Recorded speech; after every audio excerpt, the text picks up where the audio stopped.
Welcome back to the channel, everybody. I'm the Tome Scour, and today we got deck tech on the Mimeoplasm. Finally making this one. If you've been on my channel for a while, one of my first videos, I opened up the Prime Slime Secret Lair, and I was like, I'm going to build a commander deck on this because it sounds like a lot of fun. And I'm not taking it in the usual, mill direction that a lot of people do. It seems to be like probably a good way to do it, but I wanted to go Ooze Tribal because I love oozes. I don't know why, I just think they're really cool cards and they're fun to play with. I thought doing Ooze Tribal would be great. And then, yeah, to have Mimeoplasm as your commander with several other commanders to go along with it inside there. Secret commanders, if you will. It makes this a lot of fun. So let's take a look at it. Again, it is Ooze Tribal, and it's not, I would not say it is anywhere near a competitive list. I think it's just more of like a fun if you're getting together with some friends and playing and not really trying to compete and win out with combos or something like that. This is kind of a fun deck for that, all right? So first of all, obviously we're going to have all the secret layers in here. So we have Scavenging Ooze for our first ooze in there. Definitely have like a lot of oozes in here. A few other cards that aren't, but we can turn them into oozes, and we'll talk about that here in a little bit. All right, next we have the old Necrotic Ooze. Has all activated abilities of all creatures in all graveyards, so that's pretty nice. We got Acidic Slime, and into the rest of them that are not. These are the three oozes that came with the secret lair, so obviously those had to go in there because that artwork is just pretty sweet. Next up we have Biogenic Goose. When this was released with Ravnica Allegiance, this was like my favorite card. I got a playset of this like just through packs, and I was like really excited about it. I'm like, I had this really fun standard deck back then where I made a bunch of ooze tokens and like make copies of it and just all kinds of ridiculous stuff. So really fun card here. We have Experiment Crash, which is like kind of like another hidden commander where it has all activated abilities of each other creature with a +1/+1 counter on it. So I mean, I wouldn't mind giving one of my opponents with creatures with an activated ability a +1/+1 counter on it, as long as I can activate this and use its ability. That seems like a lot of fun. All right, we have Prime Speaker Vanifar. This is going to help us dig through our library and put some stuff on the battlefield. We got Umari the Collector, which makes our oozes less to cast, which is nice. One less to cast, good. We got Slurk All Ingesting, kind of came on the last year in Commander Legends for +1/+1 counters. This just came out in Modern Horizons 2, and I threw this in there because while I'm probably not going to storm off too often with this, maybe once every 5 games, if I'm lucky, I'll get to storm off with this thing. But just the fact that it gets a +1/+1 counter for each other ooze I control, I plan on making a lot of oozes. And if we do get that storm to work, then cool, more power to us. All right, next we got Ravenous Slime, another ooze. Mitotic Slime. Then we have Splitting Slime, all right, with Monstrosity 3. All right, making us a bunch of oozes. An X-Roll Blob, have that in there. Experiment 1, a Human Ooze, where this can get some +1/+1 counter action going on. We got Bio Waste Blob. Other oozes get +1/+1. Beginning of your upkeep, if you control your commander, create a token that's a copy of it. So as long as we have our commander on the battlefield, we're going to keep making some more and more ooze tokens, and that's going to come in handy for us later on.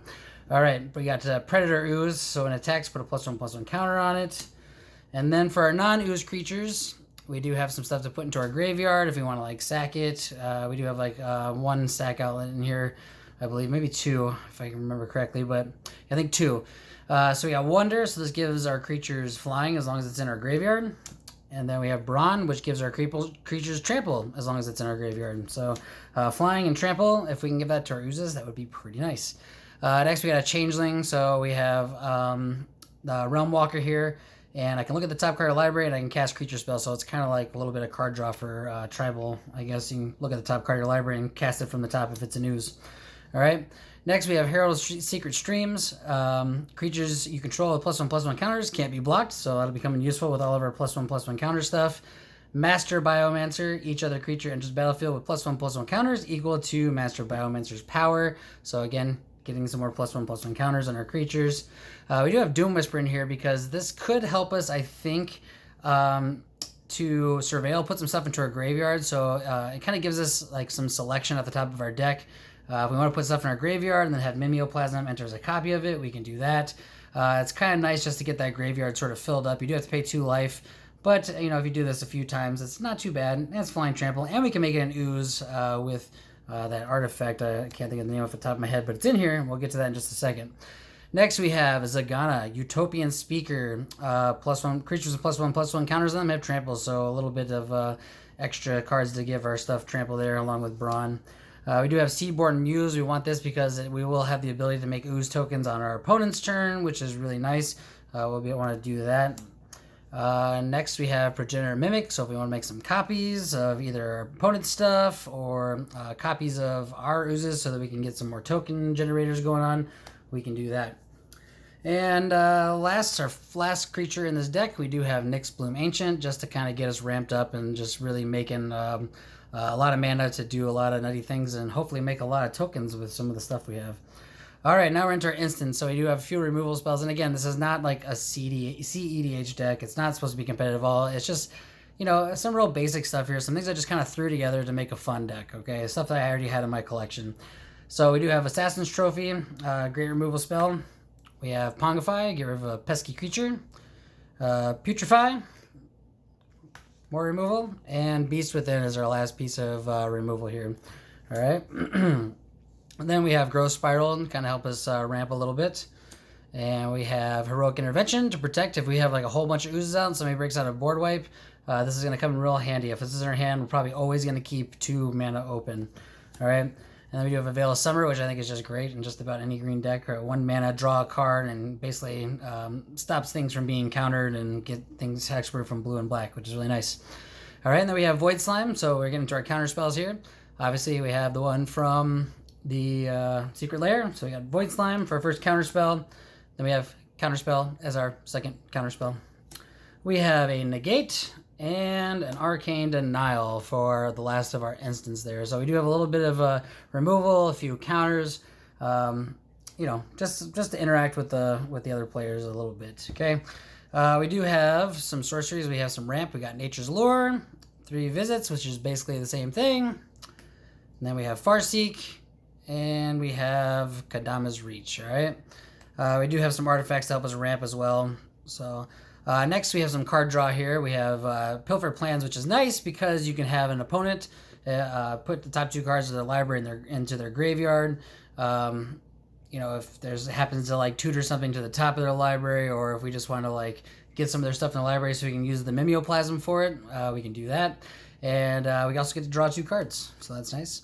Then we have Urban Evolution, draw 3 cards, play an additional land, very nice. Biomantic Mastery, draw a card for each creature target player controls, then draw a card for each creature no target player controls. So I mean, it's 7 mana, it's a big one, but you know, it's good card draw on these colors that we got. We do have a couple of cheap board wipes, don't have a Damnation in here, but we do have Ingaruk's Wake, so destroy all creatures you don't control and all planeswalkers you don't control. Then we have Crux of Fate, where we're probably going to say destroy all non-dragon creatures, I guess. Unless somebody's playing a dragon deck, I guess it comes in handy. So in case we need a board wipe, we do have those 2 there. Into our enchantments, we have Gutter Grime. Whenever a non-token creature controls dies, put a slime counter on Gutter Grime, then put a green ooze creature on the battlefield with this creature's power and toughness are each equal to the number of counters on Gutter Grime. So helping us to make some ooze tokens. This card is an all-star. I have played with this deck only 1 time so far, and this card is just like busted in this deck. I mean, given stuff flying with the +1/+1 counters, then doubling its power, it's pretty awesome if you can get this online and going. It's really sweet. Once you flip it, I guess, you know. We do have Wilderness Reclamation, just like Seaborn Muse. We want to be able to make some stuff on our opponent's turns, untaps for our counter spells if we need to. Descendant's Path, so we can reveal cards on top of the library and see if we can get an ooze on there. Alright. Just kind of going through our library a little bit. Reflection of Lityara. When you cast the spell of the chosen type, copy that spell. So if our non-legendary oozes, if we have this on the battlefield, we will make copies of it, which is going to be really sweet. Next, we have Branching Evolution, also came out within the last year, adding some more +1/+1 counters to our oozes. We have Sultai Ascendancy. Look at the top 2 cards of your library at the beginning of your upkeep, and then put any number of them into your graveyard, and the rest of the back on top of your library. So we can basically kind of scry, but put them back on top of our library, or put them into our graveyard for targets for Mimeoplasm, which is kind of nice. All right, artifact time. We have Herald's Horn, so gives our oozes 1 less to cast, so always nice. We got the Ozolith, in case our stuff with the +1/+1 counters dies. We can put them on there and transfer them to something else. Do have a Chromatic Lantern for some mana fixing.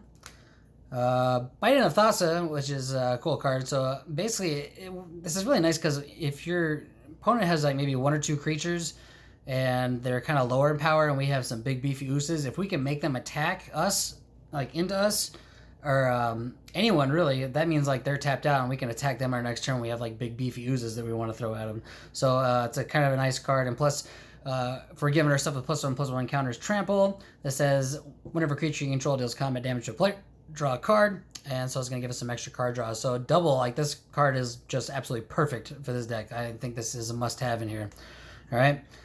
We do have a Vanquisher's Banner, so pumps up our oozes quite a bit. We do have a Felwar Stone because green, blue, black. Other players are going to be playing those colors.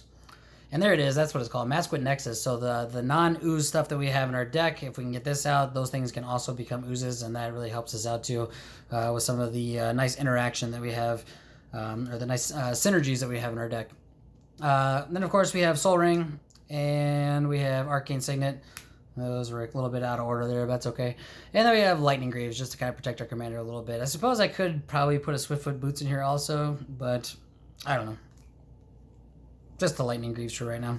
Okay, and then we get into our mana base, and I am missing a few lands in here I think I would like to have, but for the most part, it's pretty on point. We'll start with the Zagoth Triome there. I don't have an extra breeding pool. I realize how many decks I have that have blue and green in them. So all my breeding pools, I think I have like 6 or 7 of them. They're all in decks right now, so I don't have a breeding pool for this deck, but you know, we have enough green sources. I think we'll be all right. So we got Overgrown Tomb, Watery Grave, and then into our check lands, Woodland Cemetery, Drowned Catacomb, Hinterland Harbor, Undergrowth Stadium, and Juvenating Springs. I don't have the blue and black Battle Bond land. I think I do have that in another deck, but it's got to stay in there. It's the only copy I have of it. I do have our Pain lands, so we have Llanowar Waste, Underground River, Yavimaya Coast, our Filter lands with Twilight Mire, Sunken Ruins, Flooded Grove. The Pathways, we have Darkboar, Clearwater, and Bark Channel.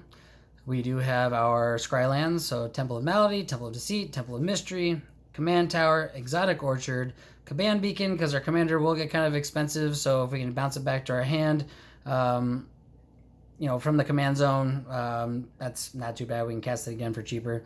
Karn's Bastion, so we can proliferate if we're just kind of running low and we have some mana sinks that we need, or we have something we can sink some mana into.